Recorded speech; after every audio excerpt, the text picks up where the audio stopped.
Hello दोस्तों, केम course के इस यूट्यूब चैनल में आपका स्वागत है। और आज के इस वीडियो लेक्चर में हम पढ़ने वाले kinetic molecular theory of gas या काइनेटिक थ्योरी ऑफ गैस जिसे बोलते हैं हम, जिसे शॉर्ट फॉर्म में हम केटीजी भी बोलते हैं। तो kinetic theory of gas start करने से पहले कुछ सवाल आते हैं, सबके माइंड में आते होंगे। ये सवाल मेरे माइंड में आते हैं, आप लोगों के माइंड में भी आते हैं कि आखिर क्या जरूरत थी जो हमें ये एक नई थ्योरी और पढ़नी पड़ी किसी भी गैसियस स्टेट के लिए। क्या हमें ऐसे कौन से डाटा थे या कौन सी इंफॉर्मेशन थी जो हमें आइडियल गैस इक्वेशन नहीं दे पाई या जनरल कैरेक्टरिस्टिक्स ऑफ गैस हमें नहीं दे पाए। तो इन सारे सवालों पर अगर हम गौर करें तो हम देखते हैं कि जो हमें आइडियल गैस इक्वेशन है वो हमें किसी भी गैस या किसी भी गैस के जो कंस्टिट्यूएंट पार्टिकल्स रहते हैं उनके बारे में हमें क्या इन्फॉर्मेशन देती है। वो उनके बारे में हमें फिजिकल उनके जो वेरिएबल्स है जैसे टेम्परेचर, प्रेशर एंड वॉल्यूम, इनकी इन्फॉर्मेशन देती है। लेकिन आइडियल गैस इक्वेशन जो होती है वो हमें किसी भी गैस के लिए जो कि उस गैस पर कितना प्रेशर लग रहा है या उस गैस के द्वारा जिस कंटेनर में उस गैस को रखा हुआ है उसकी वॉल पर कितना प्रेशर या कितना force exert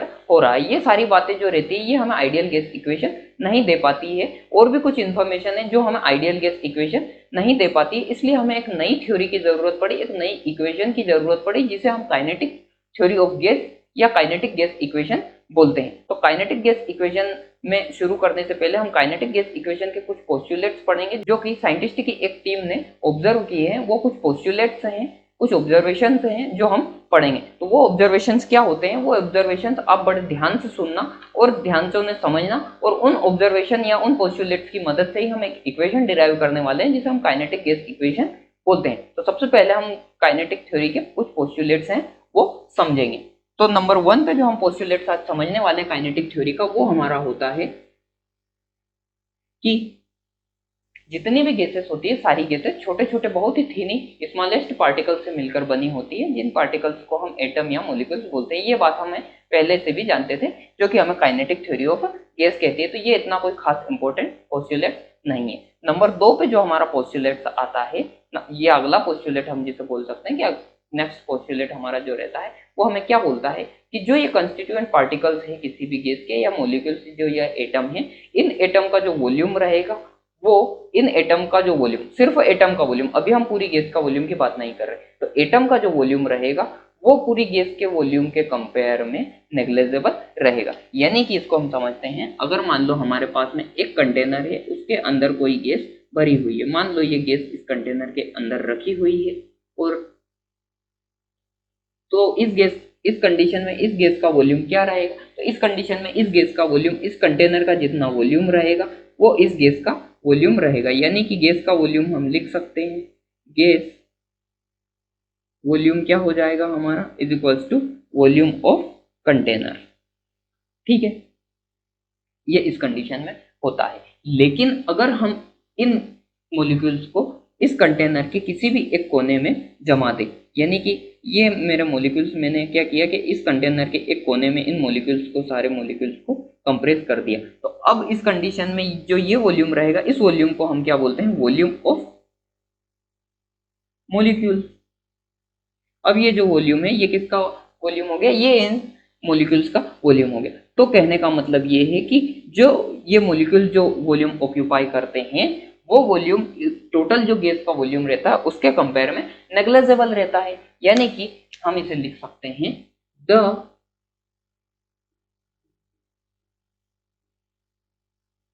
volume of molecules are negligible as compared to volume of gas. यानी कि गैस के वॉल्यूम के कंपेयर में जो मॉलिक्यूल्स का वॉल्यूम रहेगा वो क्या रहेगा, नेग्लिजिबल रहता है। ये हमें काइनेटिक थ्योरी का पोस्टुलेट बोलता है। नेक्स्ट अगर पोस्टुलेट की हम बात करें तो नेक्स्ट हमारा जो पोस्टुलेट से रहता है वो क्या हमें बोलता है कि गैसेस हैव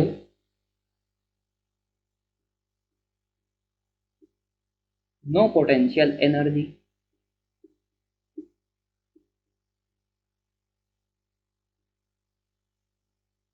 because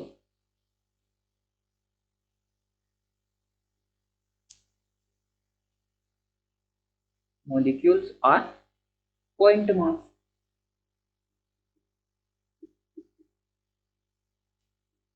यानी कि ये पोस्टुलेट्स हमें क्या बोलता है कि जो गैस रहती है उनकी जो पोटेंशियल एनर्जी रहती है वो नेग्लिजिबल रहती है, या उनमें कोई भी पोटेंशियल एनर्जी नहीं होती है, क्योंकि जो गैस के मॉलिक्यूल्स रहते हैं वो बहुत ही पॉइंट मास रहते हैं, बहुत ही छोटे रहते हैं, जिसकी वजह से उनके पास में कोई भी पोटेंशियल एनर्जी नहीं रहती। यानी कि इस कंडीशन में हमारे पास में क्या हो जाएगा कि गैस की जो टोटल एनर्जी रहेगी, टोटल एनर्जी क्या रहती है, टोटल एनर्जी रहती है potential energy plus kinetic energy. अब पोटेंशियल एनर्जी तो हमारी क्या हो गई, जीरो, यानी कि टोटल एनर्जी इस कंडीशन में हमारी क्या रहेगी, वो हमारी रहेगी काइनेटिक एनर्जी ही हमारी गैस की टोटल एनर्जी रहेगी। ये हमें कौन बोलता है, ये हमें बोलते हैं काइनेटिक मॉलिक्यूलर थ्योरी के पोस्टुलेट्स हमें बोलते हैं।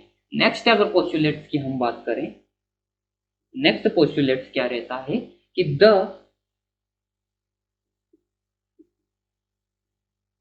Kinetic energy of gas, kinetic energy of gas या एवरेज काइनेटिक एनर्जी इसे बोल सकते हैं हम। The kinetic energy of gas is directly proportional,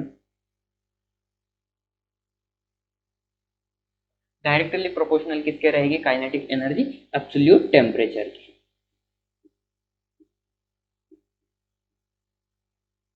absolute temperature यानी कि केल्विन में टेम्परेचर को हम लेते हैं यहाँ पे। तो काइनेटिक मॉलिक्यूलर थ्योरी के हिसाब से जो गैस की काइनेटिक एनर्जी रहेगी वो किसके डायरेक्टली प्रोपोर्शनल रहेगी, वो डायरेक्टली प्रोपोर्शनल रहेगी एब्सोल्यूट टेम्परेचर के हिसाब से। ये हमें थर्ड पोस्टुलेट बोलता है काइनेटिक थ्योरी ऑफ गैस का। नंबर फोर्थ पोस्टुलेट क्या होता है, नंबर फोर्थ पोस्टुलेट की हम बात करें तो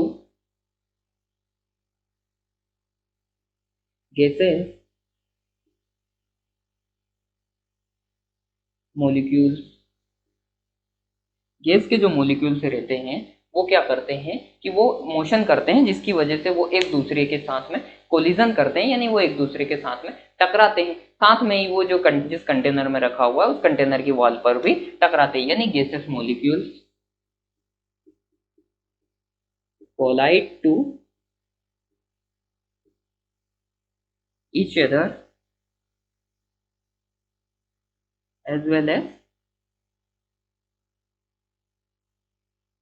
wall of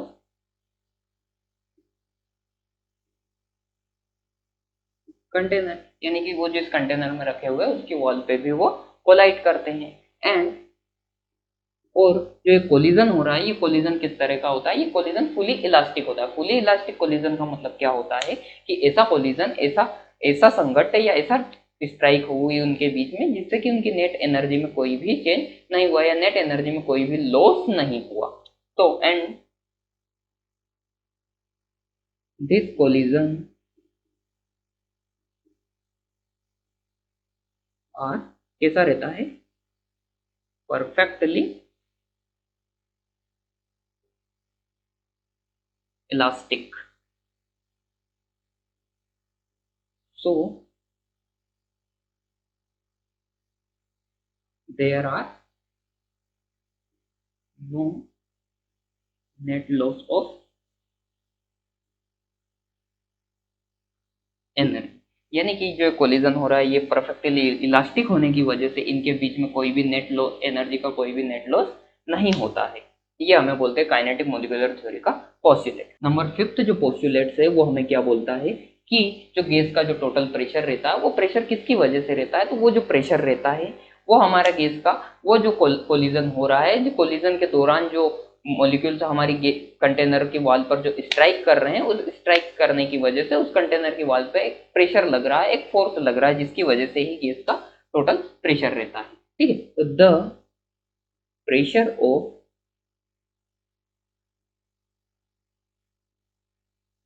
गैस किसके रहता है, pressure of gas due to collision, या इसे हम बोल सकते हैं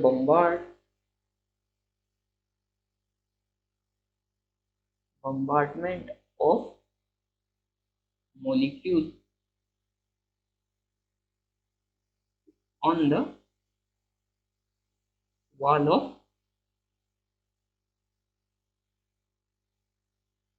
कंटेनर। कंटेनर की वाल पे जो मॉलिक्यूल्स बम्बार्ड कर रहे हैं, जो स्ट्राइक कर रहे हैं, जो हीट कर रहे हैं, उसकी वजह से ही हमारी गैस का प्रेशर रहता है। ये हमारे 5 पोस्टुलेट्स हैं। इसके बाद में जो पोस्टुलेट्स हैं वो हम ऊपर लिखेंगे। इससे पहले अगर आपको कोई नोट करना हो तो कर सकते हैं। तो नंबर 6 पे जो पोस्टुलेट्स है वो हमें क्या बोलता है कि गैसियस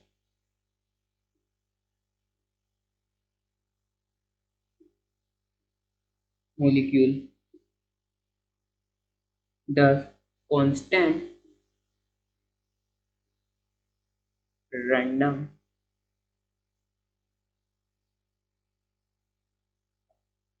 मोशन, यानी कि जो गैस के मॉलिक्यूल्स रहते हैं वो कांस्टेंट रैंडम मोशन करते हैं इन ऑल डायरेक्शन, सभी डायरेक्शन में वो कॉन्स्टेंटली रैंडम मोशन करते हैं। और ये जो मोशन रहता है ये कैसा रहता है, अमंग स्ट्रेट लाइन। ये पोस्टुलेट समझना बहुत जरूरी है, क्योंकि इस पोस्टुलेट से ही हमें समझ में आएगा कि गैस की जो वेलोसिटी रहती है वो किस तरह से वेलोसिटी रहती है। तो ये स्ट्रेट लाइन का मतलब क्या होता है, अगर मान लो हमारे पास में कोई मॉलिक्यूल्स है यहाँ पे गैस का, तो इस ये मॉलिक्यूल्स मान लो v या u वेलोसिटी के साथ में रेंडम मोशन कर रहा है। तो अगर इस मॉलिक्यूल्स की वेलोसिटी u है तो इसके 3 कंपोनेंट्स हो सकते हैं।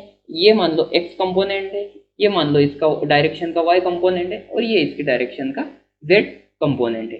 अब जो इसकी वेलोसिटी x डायरेक्शन में क्या रहेगी, इसकी वेलोसिटी x डायरेक्शन में ux रहेगी, y डायरेक्शन में इसकी वेलोसिटी uy रहेगी, और z डायरेक्शन में इसकी वेलोसिटी uz रहेगी।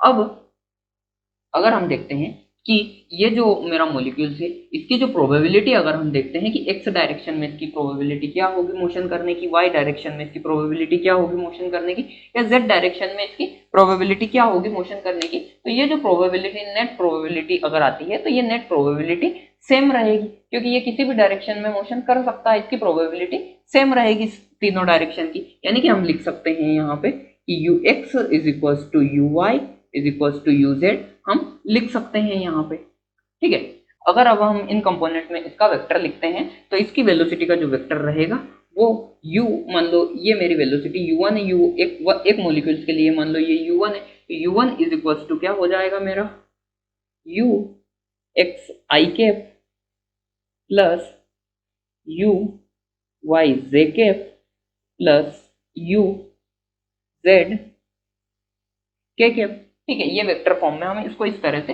लिखते हैं वेक्टर में। अगर मान लो अब हम इसे मोड में लिखते हैं तो u1 का मोड इज इक्वल टू हमारा क्या हो जाएगा, अब हमारा हो जाएगा ux का स्क्वायर प्लस uy का स्क्वायर प्लस uz का स्क्वायर और इसका अंडरवुड हो जाएगा। जब ये अंडरवुड हम हटाएंगे तो क्या हो जाएगा हमारा u1 square is equal to क्या हो जाएगा ux square plus uy square plus uz square. ये फॉर्मूला हमें आगे जो काइनेटिक गैस इक्वेशन हम डिराइव करेंगे उसमें यूज होने वाला है।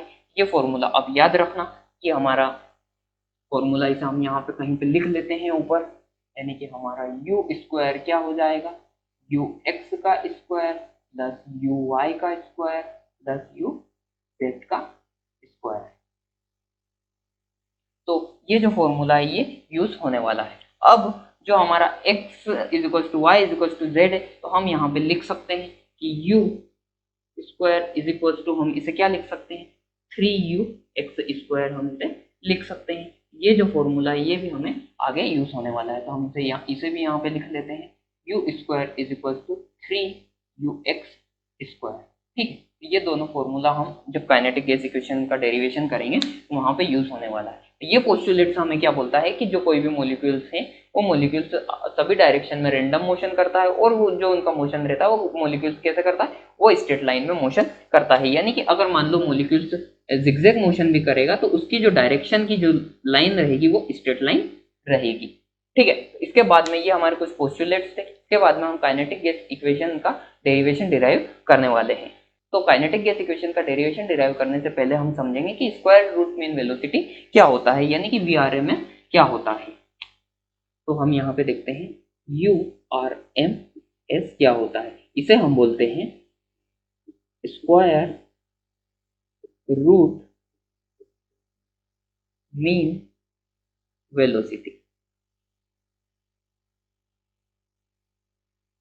Velocity. Square root mean velocity का मतलब क्या होता है? मान लो हमारे पास में कुछ मॉलिक्यूल्स हैं, मान लो इस कंटेनर के अंदर मेरे पास में कुछ मॉलिक्यूल्स दिए हुए हैं गैस के, तो इन मॉलिक्यूल्स की वेलोसिटी मान लो अलग अलग, तो इन हर मॉलिक्यूल्स की वेलोसिटी मान लो अलग अलग है, u1 u2 u3 dash dash dash और un मॉलिक्यूल्स इसमें प्रेजेंट है। टोटल मॉलिक्यूल्स n है, तो इनकी वेलोसिटी u1 से लगा के un तक है। तो हर मॉलिक्यूल्स अलग अलग वेलोसिटी के साथ में मोशन कर रहा है। तो स्क्वायर रूट मीन वेलोसिटी का मतलब क्या होता है कि जब आप इन मॉलिक्यूल्स की वेलोसिटी का मीन निकालते हो, मीन कैसे निकालते हैं अपन, u1 प्लस u2 अलग अलग मॉलिक्यूल्स की वेलोसिटी का मीन लिख देते हैं, u3 dash dash dash un molecules upon में नंबर ऑफ मॉलिक्यूल्स कितने दिए हुए हैं, n। जब अलग अलग मॉलिक्यूल्स की वेलोसिटी का मीन का हम स्क्वायर कर देते हैं, मीन के स्क्वायर का रूट जब कर देते हैं तो हम उसे बोलते हैं URMS, square root mean velocity हम उसे बोलते हैं। और ये जो फॉर्मूला है ये भी हमें काइनेटिक गैस इक्वेशन में अभी यूज होने वाला है। तो इस फॉर्मूले को भी हम यहाँ पे लिख लेते हैं एक कोने में, यानी कि हमारा URMS इज इक्वल टू क्या हो जाएगा, अंडर रूट u1 का स्क्वायर प्लस u2 का स्क्वायर प्लस u3 का square dash dash dash un का स्क्वायर अपॉन में n। ठीक है, तो ये हमारा फॉर्मूले, तीन फॉर्मूले हमारे तैयार हो गए जो कि हम काइनेटिक गैस इक्वेशन के डेरिवेशन में यूज करने वाले हैं। तो अब हम काइनेटिक गैस इक्वेशन का डेरिवेशन डिराइव करेंगे। तो मान लो मेरे पास में एक क्यूब है और उस क्यूब के अंदर कोई गैस भरी हुई है, तो हम पहले एक क्यूब कंसिडर करते हैं।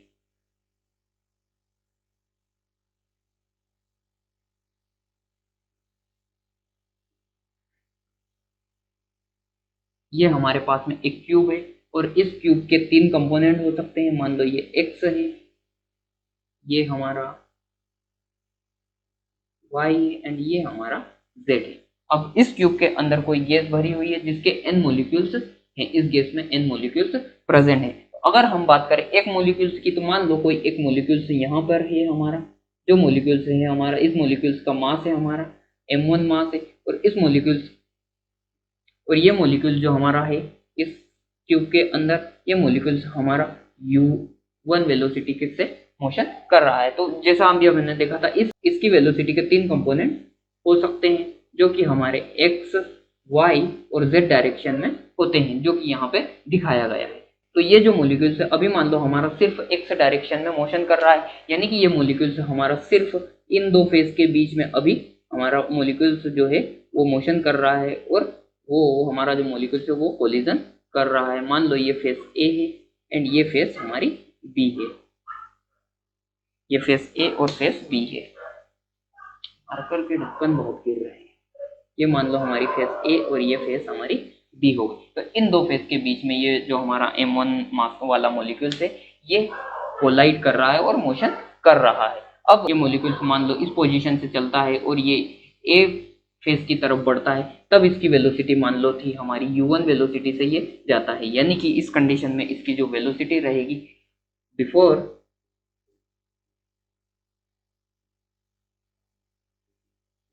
कोलिजन, इस मॉलिक्यूल्स की हमारी वेलोसिटी क्या हो जाएगी u1, और ये हमारा x कंपोनेंट में कर रहा है तो इसे हम u1x लिख देते हैं। ठीक है, ये कब है हमारी बिफोर कोलिजन। और हम जानते हैं कि हमारा जो कोलिजन हो रहा है वो फुली इलास्टिक है, और कोलिजन करने के बाद में जब हमारा मॉलिक्यूल फेस ए पर पहुंच जाता है, फेस ए से जब वो कोलिजन करने के बाद में रिटर्न वापस फेस बी की तरफ बढ़ता है, तो यानी कि आफ्टर कोलिजन उसकी जो वेलोसिटी रहेगी वो क्या हो जाएगी, आफ्टर कोलिजन उसकी वेलोसिटी में कोई चेंज नहीं आएगा, क्योंकि हमारा जो कोलिजन हुआ वो फुली इलास्टिक हुआ है, यानी कि अब भी उस हमारे मॉलिक्यूल्स की वेलोसिटी क्या रहेगी, u1x ही रहेगी। लेकिन उस मॉलिक्यूल्स का जो मोमेंटम रहेगा वो मोमेंटम चेंज हो जाएगा। तो बिफोर कोलिजन जब हमारा मॉलिक्यूल्स ने कोलिजन नहीं किया था, जब उस कोलिजन का मोमेंटम की अगर हम बात करें तो वो मोमेंटम हमारा था मान लो mu(x1) था। लेकिन कोलिजन करने के बाद में जब हमारा मॉलिक्यूल्स की डायरेक्शन चेंज हुई तो उसका जो कोलिजन रहेगा वो उस कोलिजन बदल जाएगा, यानी कि आफ्टर कोलिजन हमारे मॉलिक्यूल्स का जो मोमेंटम रहेगा मोमेंटम अब हमारे मॉलिक्यूल्स का क्या हो जाएगा, अब हमारे मॉलिक्यूल्स की डायरेक्शन चेंज होने की वजह से जो उसके मोमेंटम रहेगा वो हो जाएगा -mu(x)(1) हो जाएगा। ठीक है, अब चेंज इन मोमेंटम हमारा क्या हो जाएगा, चेंज इन मोमेंटम हमारा हो जाएगा initial momentum minus final momentum. Initial momentum था हमारा mu(x1) minus mu(x1) is equal to हो जाएगा हमारा 2mu(x1). ये चेंज इन मोमेंटम हो गया हमारा। अब जब हमारा मॉलिक्यूल ए पर कोलिजन करने के बाद में वो फेज बी पर पड़ा और वापस वो फेज बी पर कोलिजन करने के बाद में फेज ए पर जब कोलिजन करता है तो उसे जो फेज ए पर कोलिजन करने में जो टाइम लगता है उसे अगर हम लिखते हैं तो क्या रहेगा, time taken in one collision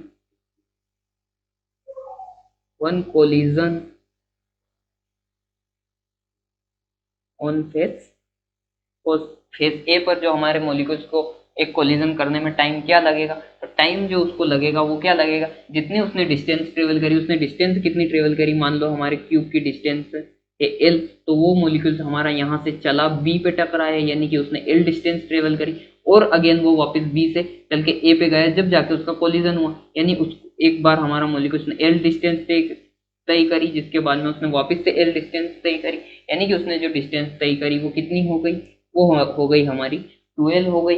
अब जो टाइम टेकन लग रहा है वो क्या रहेगा, वो टाइम इज इक्वल टू होता है हमारा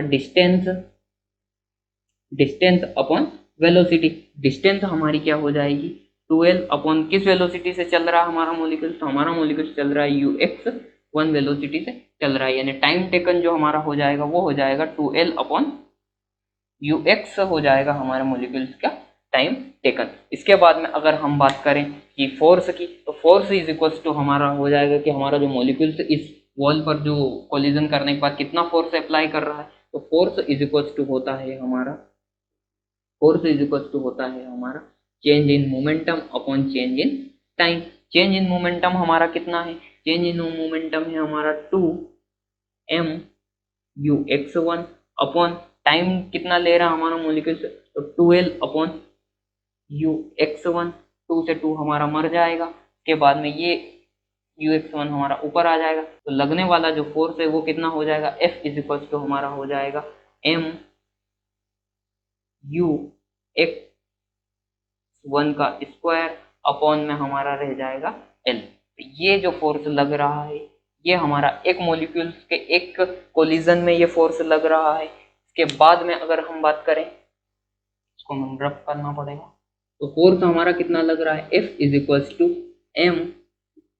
mu(x1) का स्क्वायर अपॉन L, ये हमारा फोर्स लग रहा है। अब हम चाहते हैं कि हम इसे x में न लिखते हुए इसे u1 में लिखें, तो हम यहाँ पे लिख सकते हैं, इस फॉर्मूले से हमें मिल जाएगा यहाँ पे हमारा u square is equal to क्या है 3ux स्क्वायर, तो यहाँ से हमारे ux स्क्वायर की वैल्यू क्या आ जाएगी, ux स्क्वायर की वैल्यू हो जाएगी हमारी 1/3u स्क्वायर, ठीक है, u1 स्क्वायर, ठीक है। यहाँ से हम लिख सकते हैं F इज इक्वल टू हमारा क्या हो जाएगा 1/3m u1 square upon L, ठीक है, ये हो जाएगा।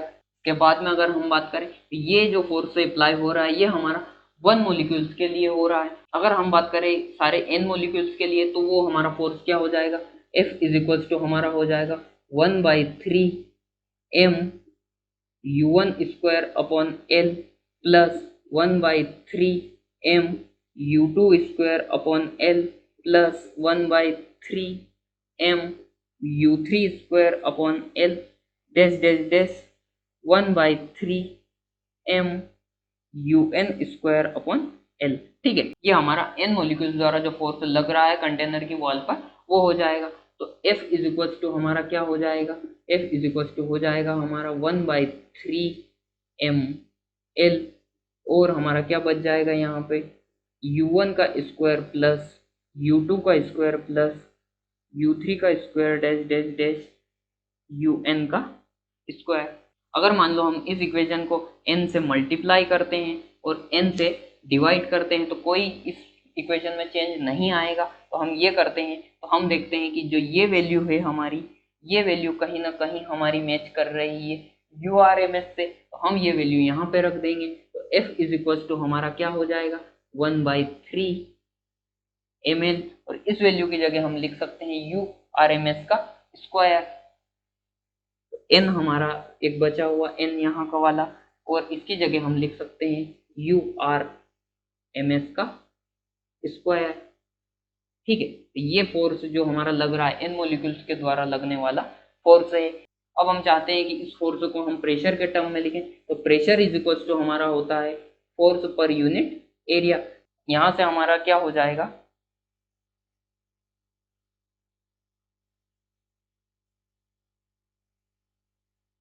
तो यहाँ से हमारे क्या हो जाएगा P is equal to force 1/3 mn URMS का स्क्वायर अपॉन L, और एरिया क्या होता है, एरिया हमारी फेस का area L into L area हो जाएगा, क्योंकि डिस्टेंस हमने जो लेंथ ली हुई है वो L है, तो हमारे पास में L स्क्वायर यहाँ पे एरिया की जगह हम लिख सकते हैं। अब हमारा जो P हो जाएगा वो क्या हो जाएगा 1/3 mn URMS का स्क्वायर अपॉन L क्यूब, और L cube is equal to होता है हमारा वॉल्यूम ऑफ क्यूब, तो इसे हम लिख सकते हैं PV is equal to 1/3 mn URMS का स्क्वायर अपॉन V। इसे जब इसे हम अरेंज करते हैं तो हमें मिलता है PV is equal to 1/3 mn URMS का स्क्वायर। और यही होती है हमारी kinetic molecular theory of gas. तो ये थी हमारी kinetic molecular theory of gas, जिससे हमें पता चलता है कि कोई जो गैस का मॉलिक्यूल्स है वो किसी भी कंटेनर पर कितना प्रेशर एक्सर्ट करता है, कितना फोर्स एक्सर्ट करता है, और किसी गैस का जो मॉलिक्यूल्स रहता है वो किस तरह से मोशन करता है, उसकी जो डायरेक्शन रहती है, उनके जो कंपोनेंट रहते हैं वो किस तरह से रहते हैं। तो ये थी हमारी काइनेटिक मॉलिक्यूलर थ्योरी और इसकी इक्वेशन। सो आज के वीडियो में हम यहीं तक पढ़ेंगे, तो नेक्स्ट वीडियो तक के लिए बाय बाय, थैंक यू।